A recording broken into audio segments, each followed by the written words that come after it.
Hello, everybody. It is 10:02. To tell you how excited I am right now, the show ended less than 2 minutes ago, and I'm already hitting record, ready to talk about Smackdown and react to Smackdown. My goodness, what a show! What a show! And I said on our show going into this week, I'm like, man, I'm not really feeling SummerSlam. I know there's great matches across the board, but I'm not really feeling SummerSlam. And then we talked about it. Kyle kind of talked me into my senses during our main show. But man, after tonight, I'm locked in. I am locked in. I am ready to go for SummerSlam. This is Smackdown React, so things I like, things I didn't like. I guess technically I have a couple things that I dislike, but overall, this is a go-home show. This is what it means to have a go-home show, to have major developments, and we start right at the top. The opening segment, where coming out of it, there are still a ton of questions and a ton of intrigue. But it makes sense. John Cena was showing... Think about this with John Cena. On the surface, you could say, oh, well, he turned babyface tonight. And flip of a switch, he turned babyface. And you can say that. I almost go all the way back. I mean, his explanation made sense. He was like, look, Shock TV. He had questions about how the crowd treated him and whatnot. The Rock. He didn't mention The Rock and Travis Scott by name, but you knew who he was talking about. This would be cool. They stood by him at the end of the Elimination Chamber. Oh my goodness, this is going to be crazy. And then Travis Scott was there at WrestleMania, but The Rock wasn't there. And then Travis Scott was supposed to be there at Money in the Bank. Travis Scott was supposed to be whatever, and Travis Scott bounced. And The Rock hasn't been around. So everything's cool. Everything like, this is new. Oh, I'm doing this. And then the dust settles and life continues. Kind of like the real world, right? It's actually very relatable because in the real world, if you do something shocking, you do something, out of body experience, you stand up for what's right. And it's okay to stand up for what's right, but you go out of bounds and you really go for it. It's great. Everybody, heck yeah, let's go. You did it. I'm with you. And then life continues. It's nothing bad per se. It's no ill will. But everyone goes back to moving the way that they were moving. And then you're left alone. Hell yeah, I stood up to that boss. Yeah, he was a piece of you-know-what. Heck yeah, I stood up. And yes, I did it for the fight. I sacrificed myself. I did it for the fight because I was angry. I was very angry. But then everybody else went back to work. And I'm the one without the job. I'm the one that turned against the people. I'm the one that did that. Not saying that nobody checked on me or didn't check on me, but they're not living the life. For Cena, it made all the sense of the world. And then if he's trying to tap in, you really saw that Money in the Bank when the real bad guy, Logan Paul, say, hey, this is how you got to cheat. You got to put away Cody. You got to put away Jey Uso. And Cena's like, what? So, on the surface level, you could easily say, oh, he's just turned tonight. Kind of doesn't make sense. But the seeds have been planted since day one of the heel turn. It's been planted. This is just Smackdown Reacts. We're going to talk more about all of this, what happened, because obviously what happened Sunday is going to greatly impact what we saw tonight. But in terms of evaluating performance, edge of your seat. Edge of your seat. We mentioned even a couple weeks ago when Cena was last on television that was not a mopey heel John Cena promo that he cut a couple weeks ago. The cadence was different. Everything was different. So, yeah. I said on the Reacts this time last week or 6 days ago when I was in the parking lot of a laundromat, I'm like, Cody and Cena has been an abomination of a feud. That greatly changed tonight. That greatly changed. Cody and Cena, before tonight, I'll say they were down 21-3. Middle of the third quarter. And after tonight, they threw 2 touchdown passes, and it's now a 4-point game. We're in the driver's seat. And the team with the deficit has momentum. In this feud, boy, we're in for something epic. I hope Kyle's right. By the way, please watch or listen to our normal podcast. We really went in depth on what could happen this Sunday. We both believe Cody's turning heel. It's a matter of how it happens. And just tune in. I don't want to give it all away. If you didn't watch the full show, watch it. It's the last, I think, 20 minutes of the show. Got to tune in. Got to check it out. But all that conversation ties into what you saw tonight. Okay. Amazing stuff. I got to mention this. I'm going to give some quick likes, but amazing likes. Jelly Roll, Logan Paul. Kudos to the both of you.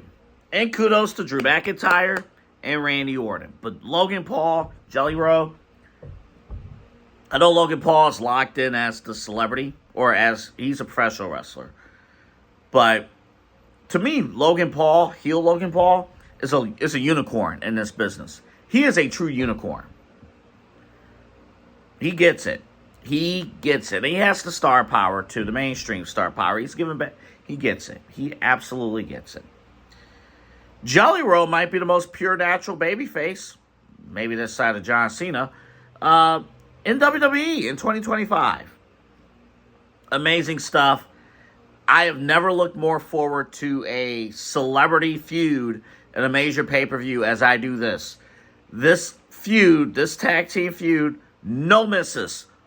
All doubles and triples and home runs every time they stepped up to the plate.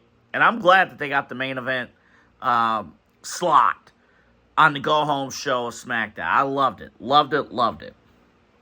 Love it. Gotta give kudos. I gotta give kudos to Joe Tessitore, Wade Barrett, Mark Nash, the ring announcer, and Kathy Kelly. And sometimes with the on-air talent, it's like, well, what are you doing? Like, well, okay, they're supposed to be great. I think Joe Tess, it took a minute, but Joe Tess has found that balance. I think the show being 2 hours helps.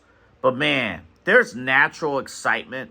I'm not throwing shade at Michael Cole. You know, Michael Cole is the corporate gold standard of WWE announcing.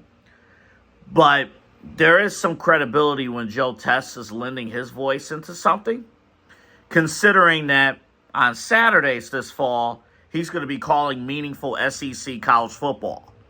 So somebody who, yes, he's from the outside, but you can tell he's a fan. He's making me care about things that I had no interest in. Like the Mr. Iguana, the whatever. Like, who are these guys? WWE actually broke a rule that AEW normally breaks, which is, yeah, we have this extra promotion. Yeah, let's assume everybody knows who they are and put them on television. But the difference, video package. You give me a video package, all right, I can at least follow along. Don't just put somebody out on television and, oh, well, back in whatever. Video package. Makes all the sense in the world. But Joe Tess get hyped over Mr. Brown. I'm like, man, it's a big deal. Wade Barrett responding. Wade Barrett, I thought, did a great job after the Cena promo. Like, we're locked in. Like, oh, this is cool. Wade Barrett did a great job logically saying, you know what? Hold up. Something ain't right with this because John Cena, he was an a-hole for 5 months. And all of a sudden, in the world of television, all of a sudden on one night, He says he's standing with the people, and we're supposed to be like, yay, Cena. Sorry, I'm a little hesitant about that. Wade Bear did an outstanding job pointing that case out.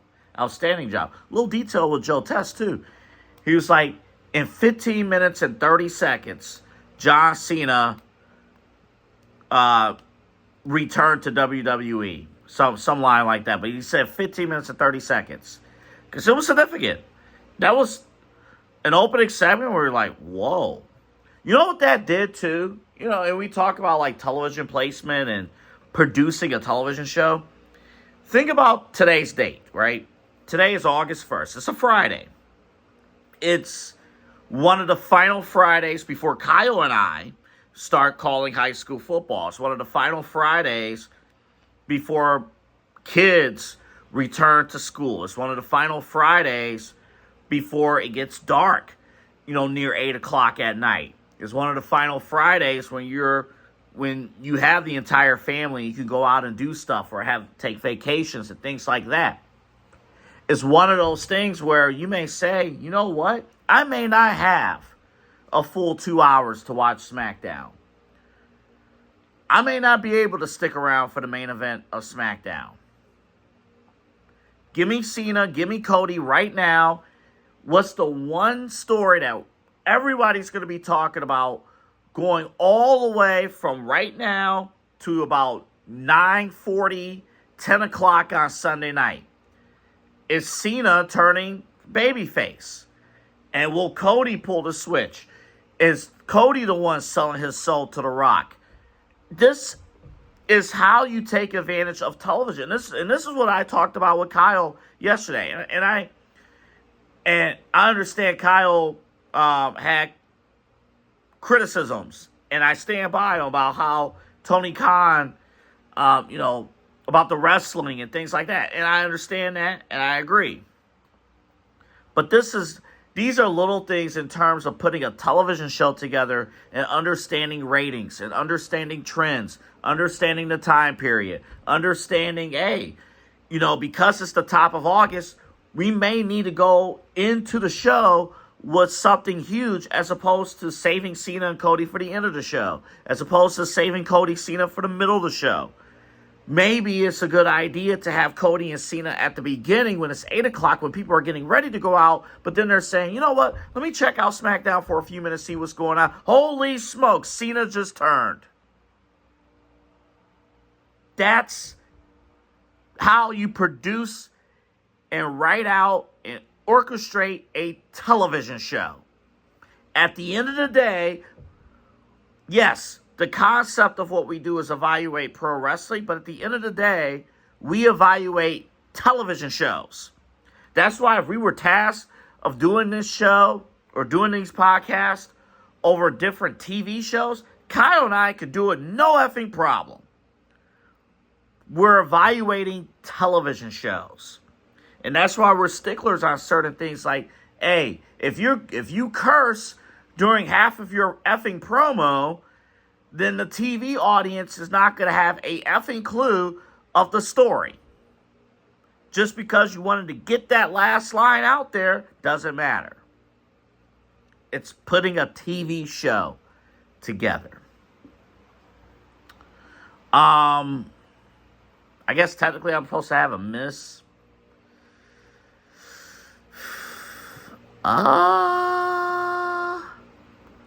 You know what? I will say this.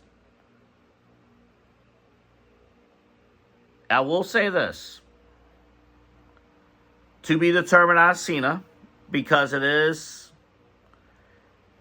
for some, you may think, wait a minute, he just showed up and now he's a good guy again, so there's suspicion with that. There is suspicion with that. I think there's minor turns. The Lagana fell when he went for the finisher and had to, he botched it, had to clean it up, wasn't the most special, but little details like, the steel cage is coming down with Solo and the MFTs are in there beating down Jimmy Uso, and the cage suddenly stops. Jacob comes out. He's power walking to the ring, but there's no sense of urgency to the ring. And then he gets to the ring, and magically the cage is going to continue to go down. Little things like that. And we're, and I will admit too, even with the Legrand, whatever, the green guy match, I don't know if that match, like if you're an AEW fan who just popped in to watch WWE, you might have tuned it off because that leaned very much into sports entertainment. Those are one of those segments you either love it because you love sports entertainment or FWB, I'm sick of this. But I think everything else in the show, obviously Cody and Cena, everybody's going to talk about. Although Julia had a great night, Zelina, pretty good night. Great match. Solo and Jacob, Tiffany and Jade, little conflict, interaction there backstage. Alexa and Charlotte. I mentioned Kathy Kelly. I love the response. Like, she's trying to do her job. And the reporters, they're now doing follow-ups. Or they've been doing follow-ups ever since you got real reporters. So Kathy and Jackie and Byron, they do follow-ups. So when Solo said, know what I mean? Kathy's like, no, I don't. And then Solo's like, yes, you do. Everybody hit. Sometimes you need that one game. Sometimes you're down. And you need that one game to put everything over the top. I ain't gonna lie. I was sluggish over the week. And then I did a few things. I got W Energy Drink. I got W. Went to W.GG.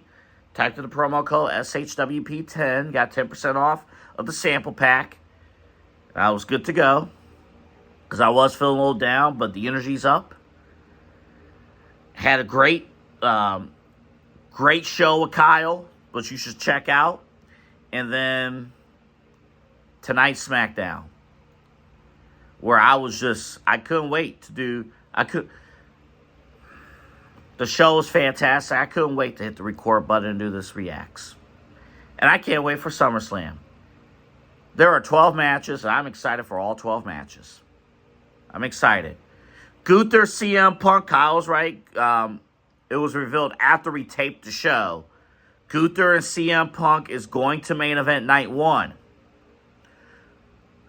So what's going to happen there? We shall see. All right. I went over. We're done. That's it. We'll have reacts throughout the weekend. It's SummerSlam. It's the first weekend of August. Happy birthday to my cousin Jordan. My little big cousin. Crazy. You grown man. All right, we're done. All right.